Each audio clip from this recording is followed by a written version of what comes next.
parti et on fait la vidange de la cracra, du projet cracra. On va aussi essayer de faire un truc, c'est tout ce qui va être ici.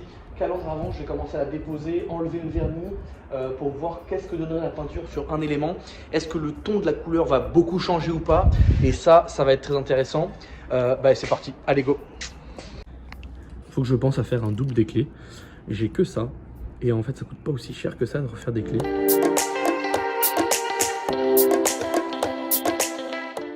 Petite astuce du coup pour faire la vidange, on va laisser chauffer un peu le moteur.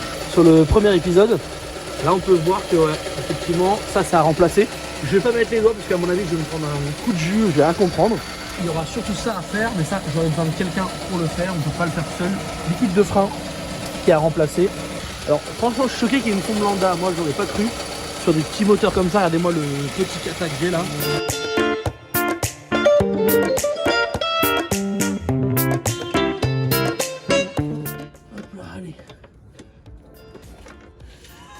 J'ai levé ça là où on ne touche plus le sol, mais de rien quoi. On va aérer le moteur par le haut et ça commence les emmerdes. Si j'avais envie de le faire sur le bord de la route, j'aurais fait comment? Au juste. Ça commence les emmerdes. Pas de mayonnaise. Ça, vous voyez, ça c'est le genre de contrôle qu'on aurait pu faire sur place quoi. Where is the oil filter? Ah, il est tout petit, il ressemble bien à la pièce qu'on a commandée. Après c'est un petit réservoir, là, on est sur du 3-4 litres. 4 litres total. Et là normalement, oups là. Parfait. Magnifique. Et pendant que l'huile coule dans la voiture, on va chercher l'huile. Comme ça on pourra, dès qu'on arrive, refermer le bouchon, enlever le filtre à huile, mettre de l'huile et démarrer. J'ai le bidon, donc j'ai payé environ, alors je vais vous dire exactement combien j'ai payé, 32,14 €, 5 litres de 10,40.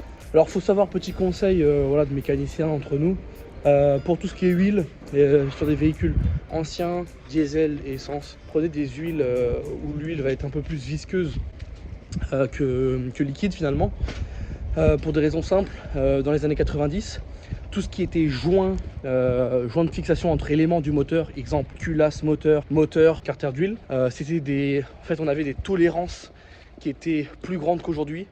Aujourd'hui, c'est pour ça qu'aujourd'hui on voit des pièces qui ont des tout petits joints ou alors qui ont des joints en papier, parce qu'en fait l'alésage, les mesures de découpage sont beaucoup plus précises qu'à l'époque. On avait besoin justement de mettre des joints plutôt assez gros et on avait de l'huile qui était plus visqueuse. Sur les véhicules aujourd'hui les plus récents, l'huile est plus liquide, les éléments sont quasiment collés, serrés les uns contre les autres, et on se retrouve avec des pièces qui sont vraiment top.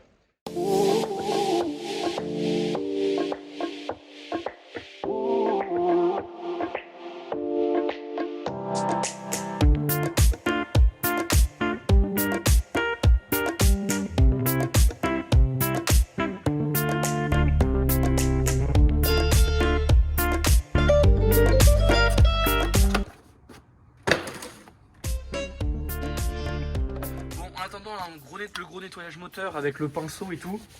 Moi j'aime bien quand même faire briller les éléments en plastique. Au niveau de liquide de refroidissement qui est un peu bas, on va en rajouter un peu.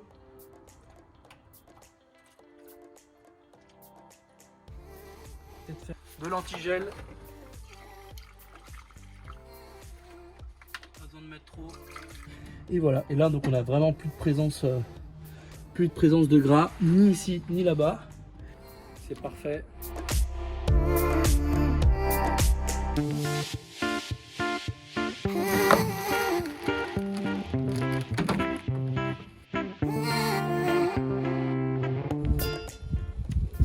Voilà, donc il était vachement craquelé à remplacer.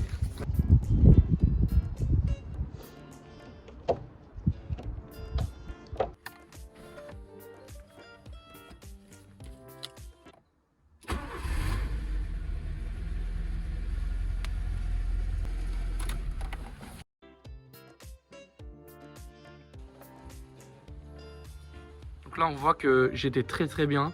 Je vais juste en rajouter un tout petit chouille. Et là le niveau est parfait, on peut le voir sur la jauge. Impeccable. Allez, nous chez Elevatech, on prône vraiment l'écologie. Et donc tout ce qui est huile, les mecs, moi je vous conseille vraiment d'aller. Il y a des centres de récupération d'huile, ça sert à rien de jeter ça dans le caniveau. C'est vraiment dégueu, ça sert à rien du tout. On gagne pas de temps en plus parce qu'en fait ça pollue les sols. Là par exemple, vous mettez ça dans des bidons que vous récupérez à la poubelle.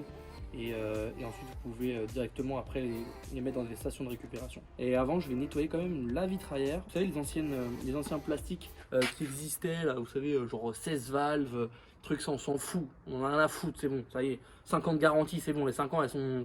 Il y a longtemps que c'est fini hein.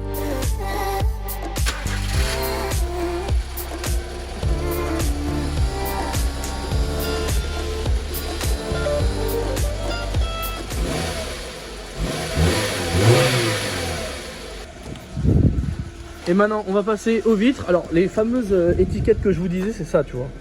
Ça, tu vois, j'ai juste une envie, c'est de le dégager, quoi.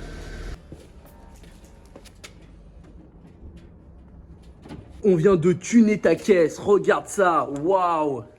Je sais même pas si j'ai le droit de rouler avec ça. Mais bon, allez, c'est parti. On a notre grille qui est là. Je vais la poser délicatement sur le capot. Et on peut voir effectivement que les bouts de vernis qui s'en vont. C'est quand même abusé.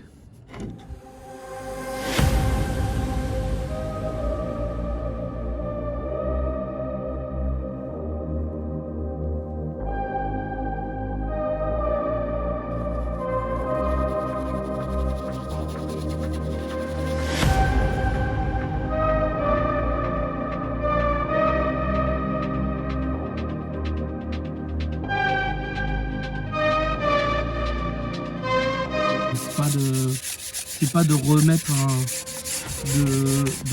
enlever la peinture, c'est juste vraiment enlever le vernis. Tu vois là déjà c'est un peu trop fort.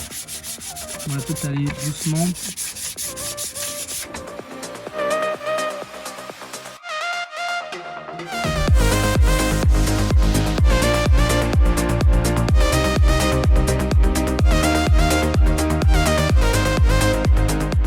Le dégraissage est fait, j'ai poncé un maximum pour qu'on ne voit plus vraiment le vernis. Alors il y a des zones où le vernis est vraiment resté.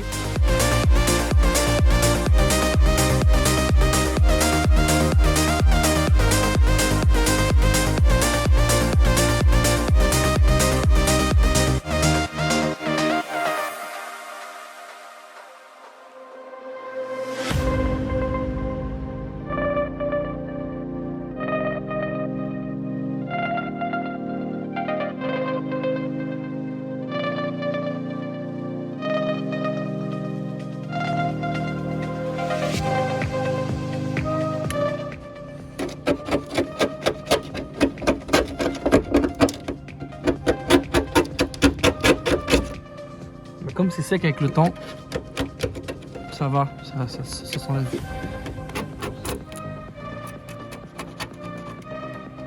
Le résultat est plutôt clean. Finalement j'ai gardé le self valve parce qu'il a été collé avec ça et en fait c'est impossible de le retirer. Mais sinon j'avais un peu de scotch aussi ici. Là le rendu ça fait propre, ça fait nickel. On s'attaque à ce côté là. Il y avait quelque chose de scotché sur la porte ou alors la fenêtre ne marchait pas à un moment. Avec moi elle marche très bien, donc bon. Voilà le résultat après, on est sur une vitre vraiment très propre. Ce genre de détail en fait c'est ce qui fait qu'une voiture va hyper bien se vendre ou pas se vendre. Les vitres propres, clean. J'hésite à le faire sur là par exemple ça là tu vois je vais enlever. Allez hop. Mais moi il y a surtout une trace de gras. Non je sais pas si on arrivera à la voir correctement. Il y a une trace de gras, non, on la voit que quand il y a un peu de buée. À l'extérieur ici, sur cette zone là, ouais voilà on peut commencer à voir déjà. Ça c'est pas mes doigts. Hein. Le flou que vous voyez c'est un gras qui est sur la vitre, qui est hyper désagréable. Dès qu'il y a un peu de buée, même quand c'est propre, c'est sale quoi. Enfin.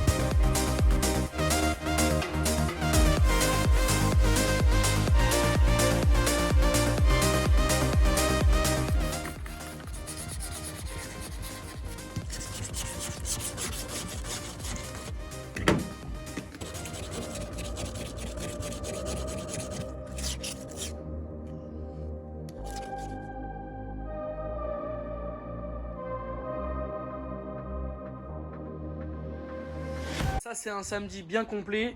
Là il est je crois 17 h, le soleil commence à tomber et on voit bien que du coup la nouvelle plaque là on voit au niveau de la jointure avec la petite peinture qui passe bien. J'ai rajouté 2 petits points de colle que j'ai laissé le temps de sécher. J'ai un peu galéré avec ce truc là, mais en fait c'est plus simple que prévu. Et avec un bon nettoyage, voici le rendu.